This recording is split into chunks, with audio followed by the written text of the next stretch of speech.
Sales development continues to grow in importance as a critical component of a successful go-to-market strategy. And with the explosion of new tools, technology, and processes, the sales development industry itself is thriving, as seen with the growth of the Tenbound sales development market map over at tenbound.com. On this podcast, we'll dive deep and go beyond sales development to think about the future of technology, processes, and tools in the industry with our host, noted futurist, author, and sales development practitioner, Justin Michael. Welcome to Beyond Sales Development. Tune in each week and be sure to hit subscribe, leave a comment, and turn on notifications to never miss an episode. And now, Beyond Sales Development with your host, Justin Michael.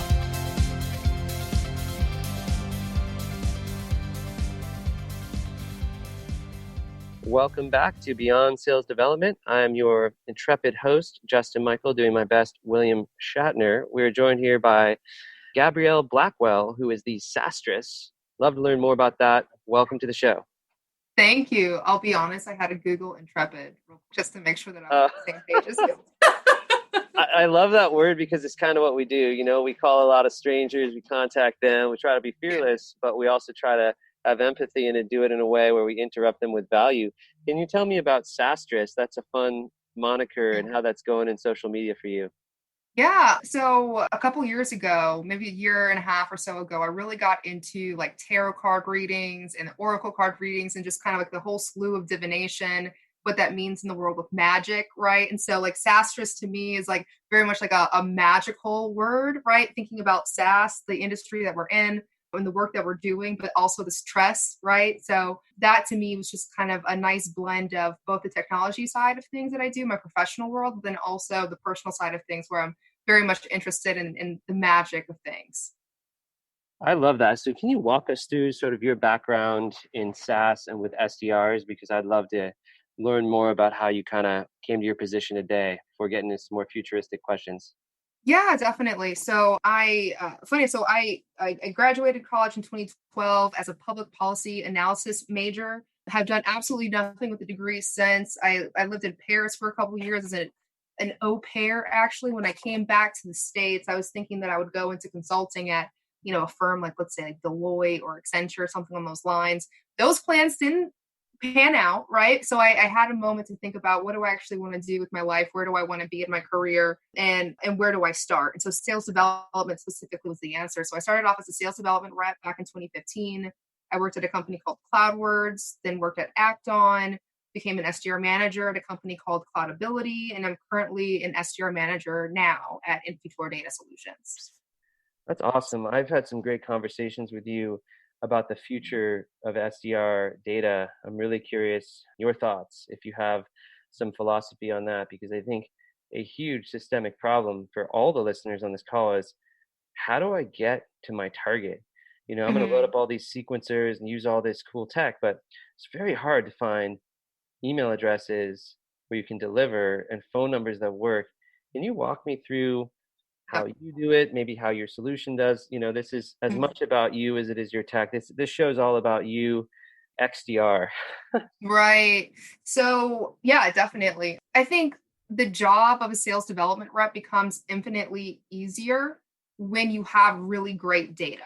So I think if you're an organization and your data is subpar, what this means is a huge sink of time, right, for the SDRs as they're sending out emails or they're calling and they're not able to get connection with anyone because they just don't have the ability to connect. I think at this point in time, right, there's the productivity challenges, but I think you also think about the morale of the SDRs and like how successful your sales development team can actually be and what are the returns going to be in the investment that you're making in the sales development team. So I don't have the perfect answer, right? I don't know what the perfect solution is for the data challenges, but what I do know, especially from working at innovator Data Solutions, we're a consumer data company, is there are opportunities to create essentially like a waterfall system of data verification and validation. So I've been at organizations where we only have one data vendor, right? And so we can really only go as far as that data vendor can go. But I also know there's other organizations who essentially have maybe a Zoom info, Discover org set up initially, and then they're validating and verifying those emails or contact numbers through other systems like Seamless or what's another one? Lead It's like the IQ? orange. Yeah, Lead IQ, Lusha. I was also even thinking about, I don't know why I can't remember the name right now, but it's like an orange horse looking thing as an I love the icon. Don't worry about color orange. I just got, lost in some kind of Game of Thrones fantasy there with an orange coat. I'm trying to bring a lot of pop culture and fun it. Yeah. to be that kind of segues another thing. So we're trying to crack our data. How do you keep this role interesting, right? You talked about being a Deloitte analyst. I always joke, I usually wear like a NASA hat around where Yeah. I live, and people will legitimately look at me and say, "Oh, do you work for NASA?" I'm like, I don't work for NASA. I do sales development. How do you keep it fun? How do you keep it interesting for your team, right? Because there's a lot of Mhm. repetition, a lot of this, Yeah. And so how is it gamification? Is it curiosity? Like, what's your superhero skill there for yourself and your team? Ooh, that's a good one. Here, so I'll answer maybe in a different kind of way. I think in thinking about the future of sales development, what does it look like? What are we moving into? Especially as there might be a lot more that can be automated or augmented, right, through machine learning or artificial intelligence. I think the role of a human, right, in the sales development position, it's going to be all about creativity, right? What is it that a human can do that a machine can't do? I think at that point you're really talking about emotional intelligence, right? You're talking about creativity. You're really going in within and taking out like that inner goodness and richness of the person, and then bringing that out onto the screen or out into a phone call or out when trade shows and conferences open back up. It's going to be about engaging with the personality more than anything else. So in terms of like how to keep the SDR role interesting and engaging, I think it's like, okay, well, think about the person right in front of me. What is it that they're very interested in? What are the things that fuel them? What are the things that they could do a billion bajillion times, right? And still like have so much fun with it. So I think it's really about aligning to the individual. What are their strengths, right? What are their true core strengths? Maybe one person on my team, for example, he's really good at engaging with people in a verbal manner, while I have another person who's very good at researching. So with the person who's really good at researching, it's like, hey, why don't you research all the tools and things like that that we could really benefit from, bring that back into the SDR team. Or for somebody who's really good at articulating themselves, it's like, all right, I understand that we're a more email-centric organization, but it seems like there's an opportunity for you to really have a killing using the phone. So I think it's really about, this is not just the SDR themselves, but really about the SDR manager or the sales kind of culture, is really paying attention to the individual in front of you who's in the SDR seat and trying to identify the ways in which they can truly enhance and accentuate like their unique skills and qualities. You've just hit on like literally my thesis from hundreds of hours of research. You've hit the nail on the head. Honestly, that creativity is the first thing you double clicked on. We can string all the AIs together, and the synthesis of what a creative person who's capturing like that gut read and the thin slice of what another human being's all about, what they're passionate about, that interplay, we're so far away from that. So, Right. and then number two, you've highlighted the Moneyball aspect. Hey, there's flavors of SDRs. Certain people are like introverted, and that's good, or they're extroverted, or they like to do social research or calls, or they want to analyze tech stacks, BI. That let's do business intelligence. Maybe they're the targeters. They're going to figure out your best clients and look for trigger events. So it's great. So you're thinking Moneyball. Yeah, it's really interesting. I've always struggled with the motivation of repetitive tasks and how do you keep people, going for it. So it's really cool to see how you just nailed those two things that just come up as a theme over and over again. Where do you think we start to see a more practical application of artificial intelligence and machine learning, whether it's within your own data stack? You're getting sold to by a lot of vendors right now. We used to call it fake AI, where it's just automation Yeah. of skill sets. It's not really artificial intelligence. What problems are you having where you think it could work? What are you seeing like roots and shoots of this tech is starting to be better? Like if you think 3 years ago or 5 years ago as compared to now, and then the next couple years, you're really close to the front lines of this. I'm curious what you're seeing. Yeah. So here's where I think like AI machine learning is very appropriate. It's about, I had this phrase that I would say as an SDR. I was like, listen, the less I have to think, the better, right? The more that I can just do, the better. And so what are the things that I don't want to think about as a rep, right? It's like, I don't want to think about where I need to find a number to reach somebody or an email to find somebody.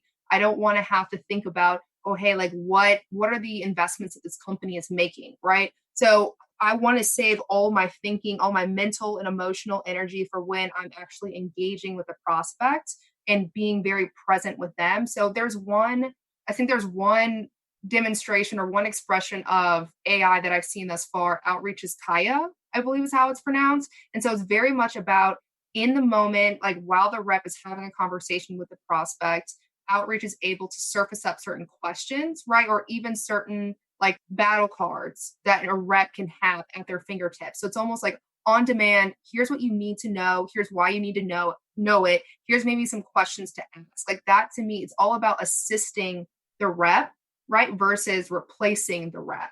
So that's where I think at the moment where I feel like this is something that will enhance sales across the board, sales development across the board. And then it also will allow me as a manager to really understand who are my best reps, right? And why, and then which reps maybe aren't the best fit for this role.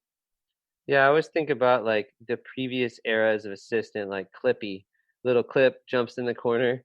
One thing That's old school, Justin. it's really old school, I know, and it's not, nobody wants to talk to the Clippy. So it's like they've done experiments. I've talked to some companies about why it's called Kaya, Knowledge Assistance AI is what it stands for. It's actually a beautiful Hawaiian word that I looked up because I thought, oh, they're going Hawaiian on the assistant. Well, it turned out that human names as assistants aren't as effective as sort of a amorphous name. But I saw the movie Her. What I'm trying to do all the time through my work is bring the DeLorean, bring the Back to the Future. I'm trying to bring pop culture and the interest graph and the fun. I'm trying to let the B2B hair down, mullet, little business in the front, party in the back. So what could be cool with AI assistants during your day that you would actually use, not just so a vendor can sell this to you, but so it's extremely valuable? And I think one of the biggest places is during the Zoom. Yeah. That's my question for you. How do you see real-time alerting or queuing or assistance helping you during your calls, during your Zooms, out in the field? What would you want folks to build? What would actually help you? So there's a thing that I had created. It was a piece of paper so let me back it up. I was an SDR back in 2015. It's a company called CloudWords. And so it was a translation management system. And then within that platform, there are maybe 5 different use cases that we're supporting. So it's everything from like content management to project management to a kind of like a memory database where we can keep storage of all the words that you've ever translated, so you don't have to keep on paying for these things. So what I did on this one piece of paper is I took little sticky notes and I had 5 sticky notes to match up to the 5 kind of use cases that we supported. And then on each sticky note, I had keywords, right? So think of like a hashtag. What are the words that prospects are going to say to me that it's the marketplace language? It might not be CloudWords internal language. And then what is the translation from like, all right, hey, the prospect says this one thing. Here's what this means in CloudWords world, right? And so this lets me know, number one, if this person says this word, oh, it's actually project management use case. Here's a string of questions that I need to have along there. So again, I had this piece of paper, the sticky notes, and I taped it to the wall behind me. So I was talking to someone, I would just turn my chair around, right? And I basically had this conversation guide. If someone could automate all of that, right, and give it to me real time, like, oh, hey, the prospect said this word. Here's what you might be interested in. Basically a Siri during the conversation the prospect doesn't know about, but that I do. And Siri's like, oh, hey, like, oh, you said this. Here's what might be interesting, I think those are the kind of things that would be incredibly helpful, like real time during the conversation. That's awesome. We need a system where any of the notes you're taking can be processed and easily accessed during the interaction. Now, there's this whole theory and joke that like, am I an AI, right? And so what would a human that was an AI hold up? Pen and a perfect proof that I'm human. But it's funny because I'm still, just as a joke, I'm still using a yellow legal pad and a piece of paper. I think the thing I read is Marissa Meyer, when she was running Yahoo, would write these lists of like 30, 50 things. And her mentor would tell her if she finished the list, she did it wrong. 80-20 rule, right? You're prioritizing stack ranking. How do you stay organized? This is another good question. You're running a team. You probably have your number overlay. You have targets as the leader, player coach, targets as the individuals. You got to coach them. You got to have the one-on-ones. You got to stay savvy on the product. It's a organizational nightmare in a way. What are your tips for, SDR managers, SDRs, and CROs or marketing leaders where they report to, of helping to organize, whether that is philosophically or with different organizational stacks? Because there's cool stuff coming out like Mural Yeah. and Trello and all this stuff. What's your secret sauce? It could be Post-its. A ton of respect. I got my legal pads right here. Yeah. So quick note, an ode to pen and paper. I am an avid journaler, like voracious. In 2 years' time, I think I've like completed, one cover of the book to the next cover of the book, like 30 journals in the past 2 years alone. So I love writing things down. It's a way, like I don't, maybe it's just the way that my brain works. If I don't write it down, I don't remember it. So I was very much the kind of person who was like, I need to actually take notes. I wouldn't want that taken away from me. Not today anyways.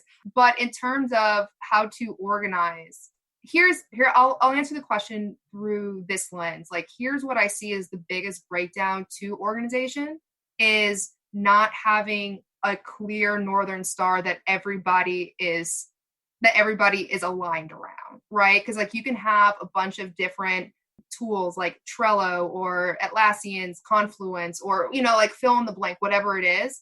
But like, I know for myself as an SDR leader, right, I'm managing expectations with marketing. I'm managing expectations with sales, with executives as well, potentially with sales enablement too. So if each one of these departments, if each one of these organizations has different or differing or contradictory focuses, right, I'm never going to sleep. So like, I think as an SDR manager, especially the SDR manager, because you're like right in the middle of everything. And I think probably another department or another function organization that could likely relate to this is sales enablement, being right in the middle of everything where potentially not everybody around you has a full understanding of what you do and what the scope of the work is and all the different pieces and nuances that go into delivering the function.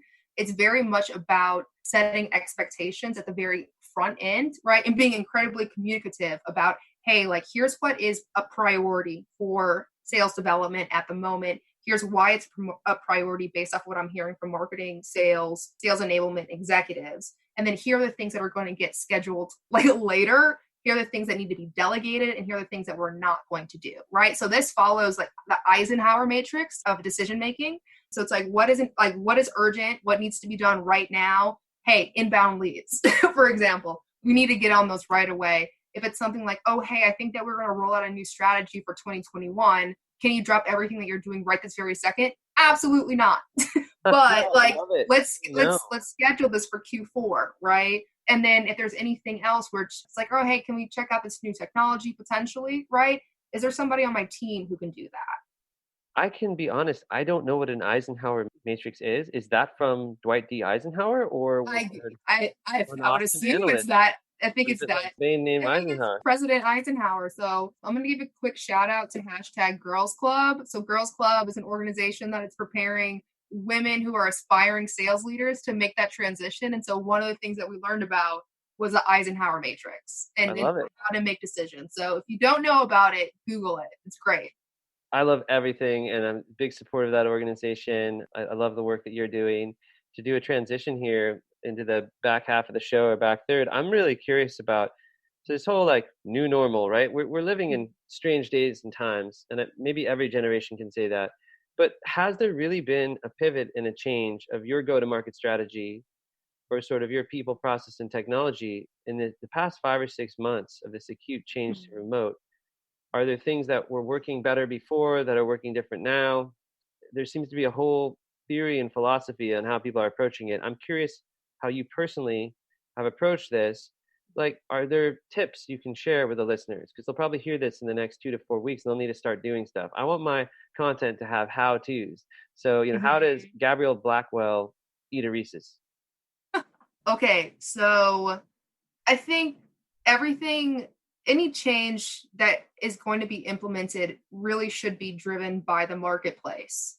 So what I think needs to happen, or again, I don't have it all figured out, right? If somebody said, oh, hey, we know that we have the silver bullet to solve all your problems, I'd be like, no, absolutely not. I don't believe you. I'm a little bit apprehensive on that.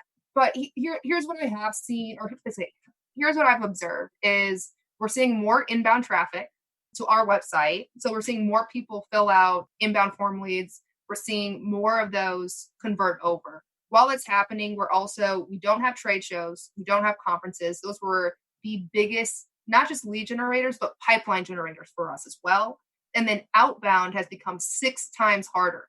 6 times. That's insane.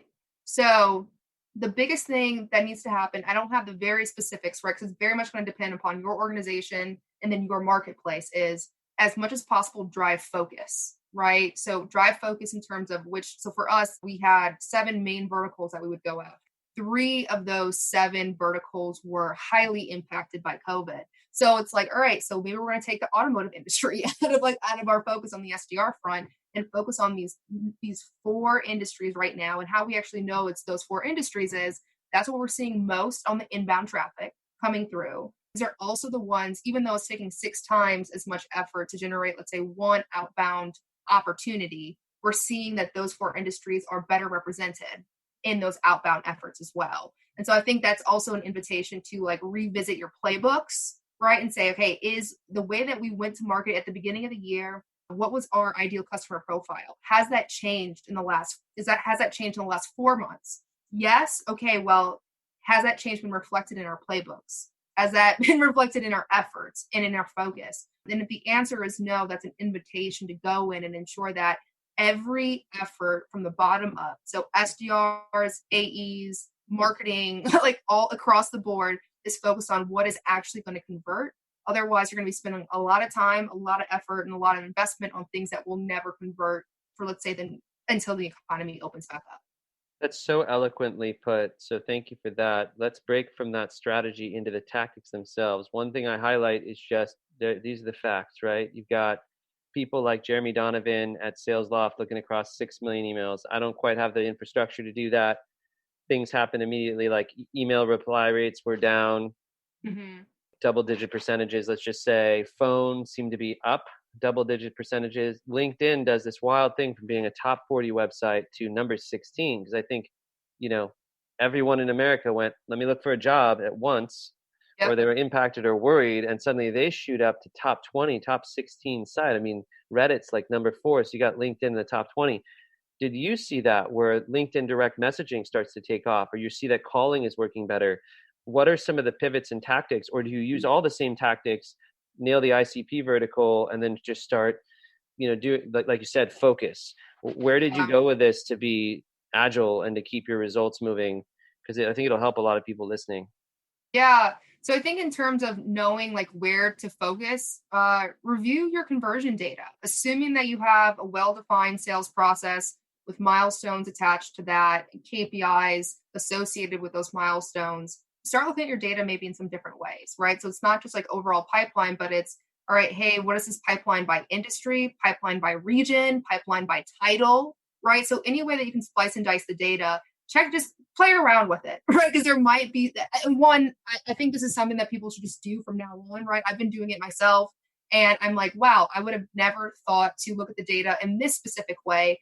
It's like, we're trying all these other things and nothing's working. So it's almost like out of desperation comes innovation, or like, what's the phrase? Like from scarcity comes innovation. For me, it's desperation. I'm like, all right, we need to hit this number. And I would like my commission check to still look the same month over month. So that's like the first part of, all right, tactically, what can you do?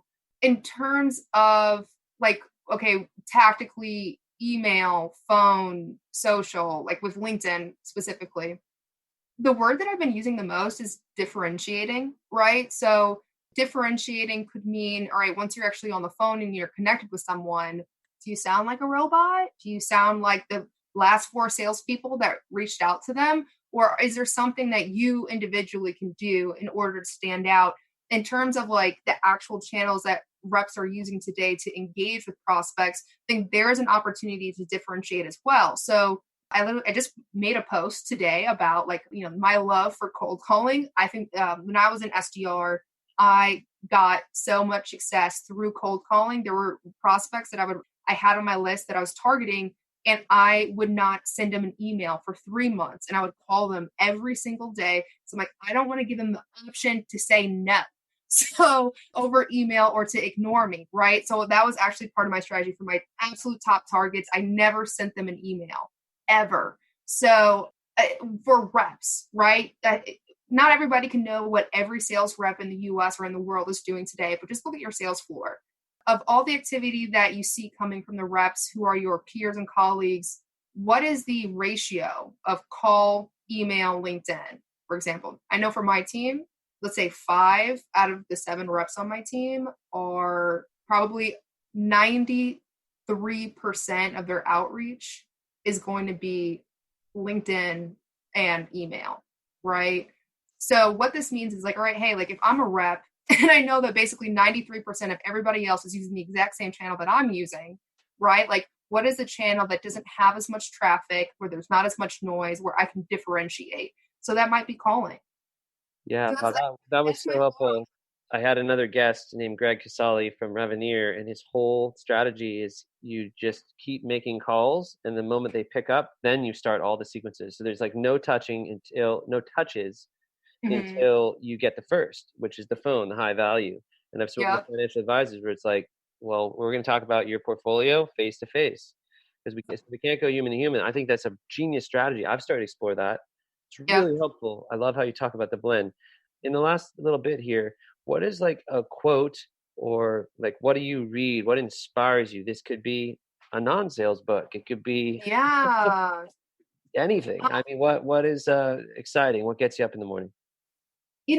I just read this book. It's called Women Who Run with the Wolves: Myths and Stories of the Wild Woman Archetype. What this to me, so like I said, I grew up under a Christian tradition. The Bible is very prevalent. I think I have at least 4 or 5 copies. This book reads like a Bible for women specifically. I think it's an incredibly inspiring book. It helps me understand, okay, like what are the struggles that, so women or just people in general, what are the struggles that we can face in our lives, and then what are the ways that we can come back to ourselves and even enhance and grow ourselves. Why I think this is beneficial, or why I think it's inspiring, it's helpful for me like individually as a woman, but also knowing that one part of the kind of what do you call that, like the feminine energy is about being receptive and nurturing and patient and kind kind of thing. As a manager, this helps me understand the ways in which that I might have had a hard time, how I can move through things, but then also what is the energy that I need to bring to my reps in order to create that safe space for them to be able to make those mistakes, that they're going to make them, right? But also learn and grow from them as well. So it's very much a book about, I think, like understanding ourselves, like understanding myself as a woman, understanding how we can engage in the world, and then also how we can better navigate to elicit a better outcome and a better life for ourselves. So that's my plug-in. Hashtag women rock. Oh, so inspired. That's such a cool reference, and I love it. I do remember the first time I asked Scott Leese, "What's the best sales book?" He said, "It's not a sales book," and that's taken me down the journey to find inspiration in biographies and all Yeah. sorts of interesting books. So thanks for sharing that one. Where can people find you and your work if they hear this episode and just want to Yeah. connect and feel So, free? yeah, I refuse to have an Instagram and a Twitter. So find me on LinkedIn. Refuse. Find me on Twitter, or not on Twitter, on LinkedIn. So Gabrielle Blackwell. If you look up the moniker Sales Development SaaStress, I'm there. Awesome. Thank you for being on the show, Gabrielle. Yeah, thank you, Justin. It's been fantastic.